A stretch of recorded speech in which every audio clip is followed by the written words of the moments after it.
ಏನು ಮಾಡ್ತೀರಿ?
ಹೋಗ್ರಂತ ಆದ್ರೆ ಹೇಳ್ತಿದ್ರು ಶರಣಬಸಪ್ಪನ ಗುಡಿ ಆದಂಗೆ ಆಗ್ಬೇಕಂತ ಕೇಸಿಂದ ಶರಣಬಸಪ್ಪನ ಗುಡಿ ಆದಂಗೆ ಆಗ್ಬೇಕಂತಂದ್ರೆ ನಾವು ಕಟ್ಟೋದ ಸಲುವಾಗಿ ಕರೆಸಿದ್ದೆವು.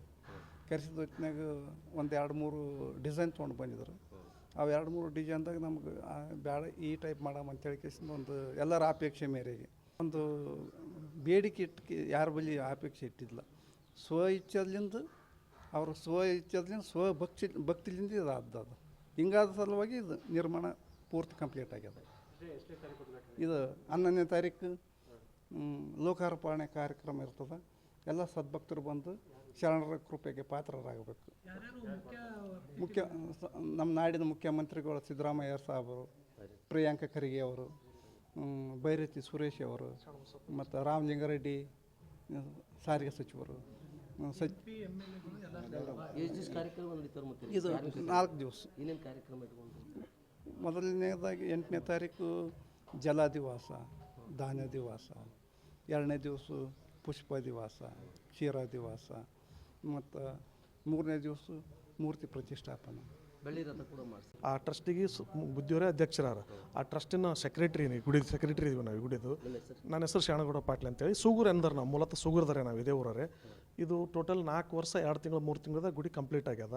ಟೋಟಲ್ 72 ಪಿಲ್ಲರ್ಗಳವೆ. ಇದಕ್ಕೆ 72 ಪಿಲ್ಲರ್ಗಳವ. ಒಂದೊಂದು ಪಿಲ್ಲರ್ಗೆ ಒಂದೊಂದು ಇತಿಹಾಸ ಲೆಕ್ಕದಾಗ ಮಾಡ್ಯಾರ ಅಪ್ಪವರು. ಅವಾಗಿನ ಕಾಲಕ್ಕೆ ಏನು ಸುಮ್ಮನೆ ಮಾಡಿಲ್ಲ. ಇವು ಮೇನ್ ಸ್ಟಿಲ್ ಪಿಲ್ಲರ್ ಬೇರೆ, ಹೊರಗಿನ ಪಿಲ್ಲರ್ಗಳು ಬೇರೆ, ಎಲ್ಲ ಸುಖ ಲಾಕ್ ಸಿಸ್ಟಮ್ದಾಗ ಮಾಡಿದ್ರಿ. ಇವಕ್ಕೆ ಇವಕ್ಕೇನು ಸಿಮೆಂಟ ಪಿಂಟ ಏನು ಮಾಡಿಲ್ಲ. ಒಟ್ಟು ಜಾಯಿಂಟ್ ಇಲ್ಲ. ಇದಕ್ಕೆ ಯಾವುದೇ ಥರ ರಾಡ್ ಯೂಸ್ ಮಾಡಿಲ್ಲ, ಸಿಮೆಂಟ್ ಯೂಸ್ ಮಾಡಿಲ್ಲ. ಕೆಳಗೆ ಬುನಾದಿ 22 ಫೀಟ್ ಬುನಾದಿ ಹೊಡೆದ್ರಿ ಇದಕ್ಕೆ ಟೋಟಲ್. ನಾಳೆಗೆ ಏನಾದ್ರೂ ಏನು ಆಗ್ಬಾರ್ದು, ಭೂಕಂಪಕ್ಕೆ ಇನ್ನೊಂದಕ್ಕೆ ಸುನಾಮಿಗೆ ಏನು ಆಗೋ ಲೆಕ್ಕದಾಗ ಇದಕ್ಕೆ 22 ಫೀಟ್ ಬುನಾದಿ ಹಾಕ್ಯಂಡು ಒಳಗೇನದ ಗರ್ಚ್ ಯೂಸ್ ಮಾಡಿದ್ರಿ. ಗರ್ಚ್ ಅಂದ್ರೆ ಅವಾಗಿನ ಕಾಲಕ್ಕೆ ಮಾಡ್ತಾರೆ ಸುಣ್ಣ, ಉಸುಗು ಗ್ರ್ಯಾಂಡಿಂಗ್ ಮಾಡಿ ಅದ್ರ ಅವಾಗ ಎತ್ತಿಲಿ ಮಾಡಿಸಿದ್ರೆ ಈಗ ಸಪ್ರೇಟ್ ಒಂದು ಮಿಷಿನ್ ಬಂದಿತ್ತು. ಅದು ಗ್ರ್ಯಾಂಡಿಂಗ್ ಮಾಡಿ ಗ್ರ್ಯಾಂಡ್ ಹಾಕಿ ಮತ್ತು ರೂಲಿಂಗ್ ಮಾಡಿ ಫ್ರೆಶಿಂಗ್ ಮಾಡಿರೋದು. ಅದಕ್ಕೆಲ್ಲ ಫ್ರೆಶಿಂಗ್ ಮಾಡಿ ಆಮೇಲೆ ಹಂತವಾಗಿ ಇದು ಕಟ್ಟಿ ಟೋಟಲ್ ಈ ಗುಡಿ 190 ಫೀಟ್ ಉದ್ದ, ಅಡಲ್ನಾಗ 90 ಫೀಟ್ ಅದ. ಅಂದ್ರೆ ಇದು ಟೋಟಲ್ ಇಲ್ರಿ ಉದ್ದನಾಗ ಲೆಂತ್ನಾಗ 190 ಫೀಟ, ಅಡಲ್ನಾಗ 90 ಫೀಟ್ ರೀ ಈ ಗುಡಿ ಮೇನ್. ಈ ಟೋಟಲ್ ಇದು ಗುಡಿ ಏನಂದ್ರೆ 80 ಫೀಟ್ನಾಗ ಅದ ಗುಡಿ. ಈಗ ಮೇನ್ ಗುಡಿ ಗರ್ಭಗುಡಿ ಕುಂತದ ಹೈಟ್ ನೋಡ್ರಿ 15 ಫೀಟ್ ಅದ ಟೋಟಲ್. ಯಾವುದೇ ಗಾಳಿ ಬೆಳಕಿನ ಕೊರತೆ ಇಲ್ಲಾರ್ದಂಥದ್ದು. ಇದಕ್ಕೆ ಮತ್ತೇನು ಮುತುವರ್ಜಿ ವಹಿಸಿ ಇದಕ್ಕೇನು ಎಲ್ಲ ಕಲ್ಲೇನು ಛತ್ತು ಮಾಡ್ಯಾರ. ಛತ್ತಿ ಸ್ವತಃನೇ ನಮ್ಮ ಅಪ್ಪವ್ರೆ ಮುತ್ತೇರಿ ಅದಕ್ಕೆ ಬೊಂಬೈ ಲೆಸಿಂದ ತರಿಸಿ ಎಲ್ಲ ಸುಖ ಲೈಟಿಂಗ್ ಮಾಡ್ಯಾರ ನೋಡ್ರಿ. ಇದಕ್ಕೆ ಏನು ಒಳಗೆ ಲೆಸಿಂದ ಪೂರ ಒಂದು ಚೂರ್ನ ಗೊತ್ತಾಗ್ಲಾರ್ದ ಹೊರಗೆ ಕಂಬಗಳಿಗಿನ ಇದು ದ್ರಾವಿಡ ಶೈಲಿ, ಚಾಲುಕ್ಯ ಶೈಲಿ ಅದ್ರಿ. ಇದು ಚಾಲುಕ್ಯ ಶೈಲಿ ಮಾಡಿದ್ರಿ. ಇದು ಚಾಲುಕ್ಯ ಶೈಲಿ ಮಾಡ್ಯಾರ. ಈ ಕನಸು ಏನದಲ್ರಿ ಸಣ್ಣ ಗುಡಿ ಅಂತ ಎಲ್ಲರೂ ಕಟ್ತಾರೆ. ಇದಕ್ಕೆ ಇದೇ ಕಾನ್ಸೆಪ್ಟ್ ಯಾಕೆ ಬಂತಂದ್ರೆ ಮೊದಲ ನಮ್ಮ ಗುಡಿ ಒಂದು ಸಣ್ಣದಿತ್ತು ರೀ. ಸ್ವಲ್ಪ ದೊಡ್ಡ ಪ್ರಮಾಣ ಮಾಡ್ಬೇಕಂತೇಳಿ ಎಲ್ಲರೂ ನಮ್ಮ ಹಿರಿಯರು ಅಪ್ಪರು ಬುದ್ಧಿಯವರು ರಾಜರ ಅಲ್ರಿ ಈ ಶೈಲಿಯಲ್ಲಿ ಕಟ್ಟಲ್ರಿ. ಇದು ಮೊದಲು ಹಿಂಗೆ ನಮ್ಮ ಕಾನ್ಸೆಪ್ಟ್ ಗುಡಿ ಕಟ್ಬೇಕಂತಿತ್ತು ರೀ. ಆಮೇಲೆ ನಾವೇನು ಒಬ್ರಿಗೆ ಕರ್ಸಿದ್ವಿ ಇದು ಶಿಲ್ಪಿಗೆ. ಅವ್ನು ಶಿಲ್ಪಿ ಒಂದು 2-3 ಮಾಡಲ್ ಮಾಡ್ಕೊಂಡ್ಬಂದಿದ್ರು. ನಮಗೆ ಒಂದು 2-3 ಮಾಡಲ್ ಮಾಡ್ಕೊಂಡು ವಿಡಿಯೋ ಮೂಲಕ ನಮಗೆ ಗ್ರಾಫಿಕ್ದಾಗ ತೋರಿಸಿದ್ಮೇಲೆ ಮುತ್ತೆಯವರು ಮತ್ತು ಎಲ್ಲ ಹಿಂದಕ್ಕೆ ಎಲ್ಲ ನಮ್ಮ ಹಿರಿಯರಿದ್ರು ಹಿಂದಕ್ಕೆ ಅವಾಗ.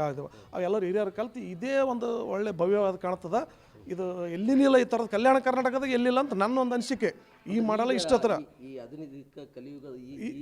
ಈ ಕಲಿಯುಗದಾಗ 21ನೇ ಶತಮಾನದಾಗ ನಮ್ಮ ಕಲ್ಯಾಣ ಕರ್ನಾಟಕದ ಈ ಮಾಡಲ್ ಗುಡಿ ಎಲ್ಲಿಲ್ಲ. ಇಷ್ಟು ಭವ್ಯವಾಗಿ ಇಷ್ಟು ಸುಸಜ್ಜಿತವಾಗಿ ಎಲ್ಲಿ ಇಲ್ಲ ಇಂಥ ಗುಡಿ. ಇಷ್ಟು ಅದೊಂದು ಈ ಮಾಡಲ್ ನಮ್ಗೆ ತೋರಿಸಿರ್ತಾರೆ ಎಲ್ಲರಿಗೆ ಇಲ್ಲೇ ನಾವು ಗುಡಿ ಇದ್ರಿಗೆ ನಾವು ಭಕ್ತರ ಹೊಸ ಮಂದಿಗೆ ಎಲ್ಲರಿಗೂ ಒಂದೇ ಸರ್ತಿಗೆ ಇದು ಒಪ್ಪಿಗೆ ಬಂತಿದ್ದು ಒಪ್ಪಿಗೆ ಬಂದ್ಮೇಲೆ ಇದು ಗುಡಿ ಇದೆ ಅನ್ನೋದ ನಾವು ಚಾಲೂ ಮಾಡಿದ್ದೀವಿ. ಇದಾಗ ಐಕಾದ್ರು ಐಕಾದ ತಕ್ಷಣ ಅವ್ರಿಗೆ ಮನಸ್ಸಿತ್ತು ಮೊದಲು ಸಣ್ಣ ಗುಡಿ ಮಾಡಿದ್ರು ಇದು ಮುಂದೆ ದೊಡ್ಡ ಪ್ರಮಾಣದಲ್ಲಿ ಆಗ್ತದೆ, ಅಯೋಧ್ಯೆದಂಗೆ ಆಗ್ತದೆ ಈ ಏರಿಯಾದಾಗ ಅಂತ ಹೇಳಿದ್ರು. ಅದೇ ಮುತ್ಯರು ಹೇಳಿದ ಪ್ರಕಾರ ನಮ್ಮ ಮುತ್ಯರು ಒಂದು 10 ಮಂದಿ ಇಂಜಿನಿಯರ್ ಮಾಡಿಸ್ತಕ್ಕಂಥ ಕೆಲಸ ಒಬ್ಬರೇ ತಾವೇ ನಿಂತು ಸ್ವಂತ ಮಾಡಿದ್ದಾರೆ. ಇಲ್ಲಿ ಭಕ್ತರು ಇಂಪಾರ್ಟೆಂಟ್. ಭಕ್ತರು ಅವ್ರ ಭಕ್ತಿ ನೋಡ್ಬೇಕಾದ್ರೆ ಯಾವ ರೀತಿಯಾಗಿತ್ತು, ಮುತ್ಯರು ಯಾರಿಗೆ ₹1 ಕೇಳಬಾರ್ದಂದ್ರು ಪಟ್ಟಿ, ಯಾರಿಗೆ ₹1 ಪಟ್ಟಿ ಕೇಳಬೇಡ, ಆದಷ್ಟು ಎಲ್ಲಿಗೆ ನಿಂದಿರುತ್ತೆ ಅಲ್ಲಿಗೆ ನಿಂದ್ರಸಂಬ್ರಂದ್ರು. ಭಕ್ತರು ಕೂಡ ನೋಡ್ರೆ ಒಬ್ಬೊಬ್ಬರು ಯಾವ ರೀತಿ ಕೊಟ್ಟರೆ ಎಷ್ಟು ಬೇಕಾದ, ಇವತ್ತು 10 ಲಕ್ಷ ಬೇಕಾದ್ರೆ 10 ಲಕ್ಷನೇ ತಂದು ಕೊಟ್ಟಾರ, ಇವತ್ತು 1 ಲಕ್ಷ ಬೇಕಾದ್ರೆ 1 ಲಕ್ಷ ತಂದು ಕೊಟ್ಟಾರ. ಆ ಭಕ್ತಿಲಿಂದ ತಂದು ಕೊಡೋದು ನೋಡಿದ್ರೆ ನಾವು ಎಲ್ಲರಿಗೂ ಭಾಳ ಒಂಥರ ಇದಾಗ ಅನ್ನಿಸ್ತದೆ. ಅವ್ರು ಮುತ್ಯರು 93 ಐಕಾದ್ರೆ ಈ ರೀತಿಯಾಗಿ ಒಂದೊಂದು ಸಣ್ಣ ಕೆಲಸ ನಡೆದವ. ಮುತ್ಯರು ಅವಾಗ ಇರೋಕಂತ ಕೇಳಿದರು, ನಾವು ಹುಟ್ಟಿ ಬಂದ ಮೇಲೆ ತೇರ್ಚೆ ಆಗ್ತದೆ ಅಂತ ಹೇಳಿದರು. ಅವ್ರು ಹುಟ್ಟಿ ಬಂದ ಮೇಲೆ ತೇರ್ಚೆ ಆಗ್ಯದ ಪ್ರತಿಯೊಂದು. ಉದ್ಘಾಟನೆ ಸಿದ್ದರಾಮಯ್ಯ CM ಸಿದ್ದರಾಮಯ್ಯ ಅವ್ರು ಬರ್ಲಕತ್ತಾರ 11ನೇ ತಾರೀಕು. ಬೈರತಿ ಸುರೇಶ ಇದು ಒಂದು ಗುಡಿ ಇದು ಉದ್ಘಾಟನೆ ಮಾಡಿ ಒಂದು ಲೋಕಾರ್ಪಣೆ ಮಾಡ್ತಾರೆ 8ನೇ ತಾರೀಕು. 8ನೇ ತಾರೀಕು ಇದು ಕಳಸ ಕುಂಭ ಮೇಳ ಅದ.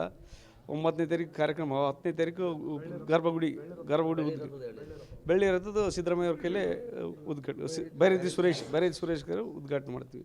ಒಂದು ಭಾವೈಕ್ಯತೆ ಸಂಕೇತ ಟೆಂಪಲ್, ಅದ್ರ ಜೊತೆ ಇಲ್ಲಿ ಮುತ್ಯರಲ್ಲಿ ಕೃಷಿಗೆ ಆದ್ಯತೆ ಕೃಷಿಗೆ ಆದ್ಯತೆ ಕೊಡ್ಕೊಂಡು ಬಂದ್ರೆ ಅದು ನಾವು ಒಂದು ಇದು ನೋಡ್ಬೇಕು. ಯಾವಾಗ ಜೋಳದ ರಾಶಿ ಅಂತಿ ನೋಡಿ ಇಡೀ ದೇಶದಲ್ಲೇ ಎಲ್ಲಿ ಆ ಪ್ರಮಾಣದಲ್ಲಿ ಅಂತಿ ರಾಶಿ ನಡೀತದೆ.